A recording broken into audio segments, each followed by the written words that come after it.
In this video, I am going to show you how you can use a plugin called indentblankline.nvim to show indent guides and end of line characters in NeoVim. It can also show some space characters. So this plugin is very useful and it can also show the current context.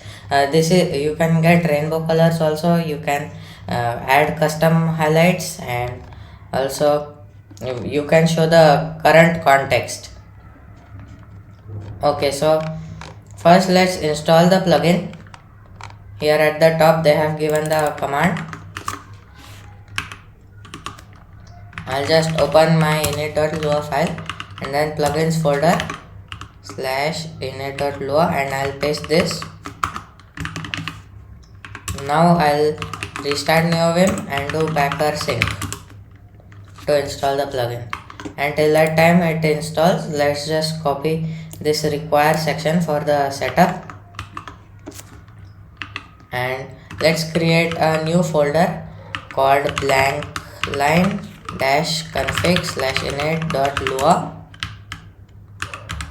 Now I'll just paste this and I'm going to remove this later because I'll show you what happens if you add this character command here.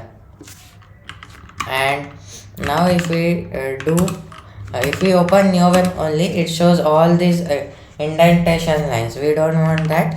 And in the packer window also it will show that packer sync. If I do that, then it shows all these indentations. So let's remove that. I'll open my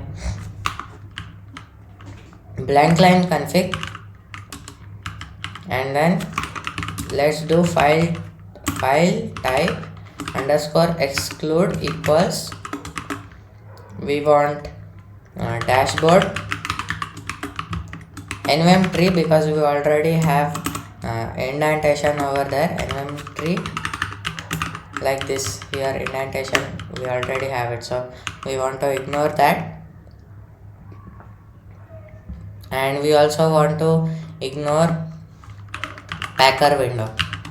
So save that, and still it won't work because we did not require it. So let's open our init.lua file and let's do require, not require, we have to do blankline-config and now there are no indentation lines here and it will go away from the packer and nvim tree also.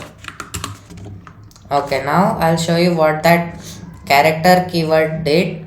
So let's just add that back, blankline-config. Okay, that is already there.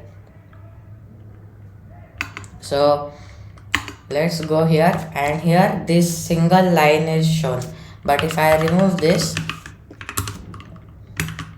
let's open blank line and now it is a single line here. Okay, now I'll show you how to add end of line here.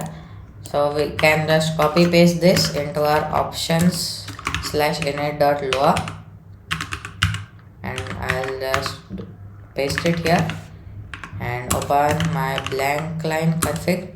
Okay, blank line, it already shows that, but we can also add one here, like show end of line equals true, and now at all the end of lines it will show this arrow here, but that is very annoying, so I'll just remove that and let me open my options file and delete this from here, and now we can't see it.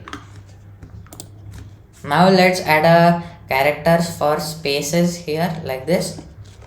So we can copy paste this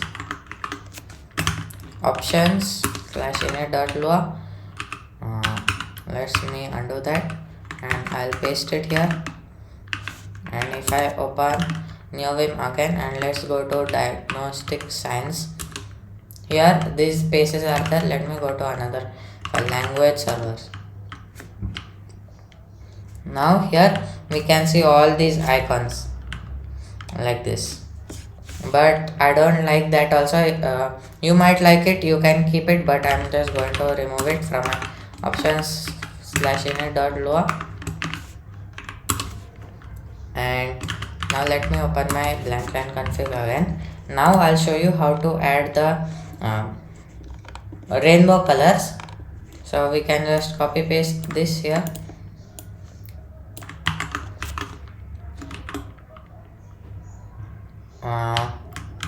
Let's go here, and now let's copy paste this table.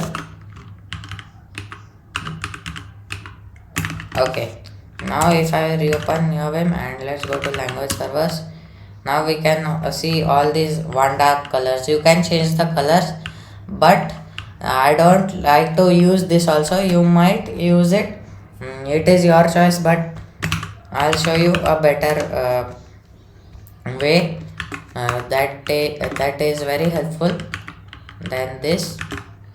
So I'll just delete this and show the current context. You can use this also, but again I don't like it, so I don't use it. Now I'll show you how you can add the current context. Show current context equals true. We can add this here, and I have one file from Vapor NVim.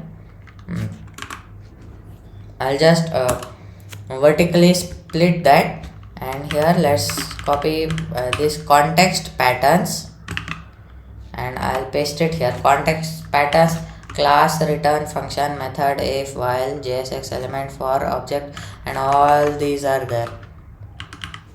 You can copy paste this from the GitHub repository for this code. It will be in the description. And now let's restart NeoVim and go back to our blank line. And now if I go down here, it changes the context pattern. Now let's go to a React file. I use React, so it is very helpful for me over there. So let's go to one of the UI designs that I made, and here I can see the current context. I am in the div right now, I am in the UL right now. It shows this line here, and I find this very useful to debug also. And I think that's it for this video. That's all the plugin does. It is very helpful.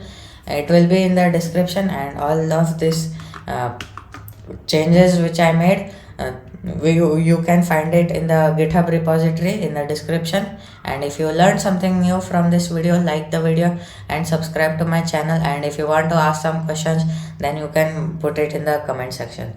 That's it. Bye bye.